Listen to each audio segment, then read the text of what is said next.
Bonibons TV.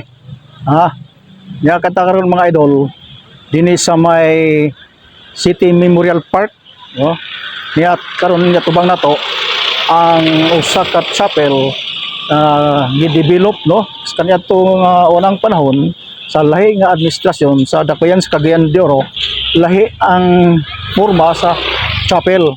Samtang karong panahon na nindot na ang chapel na ay gihimo nga fountain atubangan aning chapel. So kini atong makita mao kani say fountain. So nindot nagigita naon unya dinhi sa palibot ubay-ubay na gyud kayo ang mga gihimong pansyon, gihimong core story. Kini atong makita karon diha kay uban gi-construct kay kamulo pa man ni-construct niyang atong gitindugan. Pero dito sa unahan na nagimodaghan nagipanglubong. Kani bago lang ta naka-interview dito sa ato hang acting chief sa City Memorial Park ato siyang nahinabi. Okay, so don't forget pag-follow, like ug share. Thanks for watching.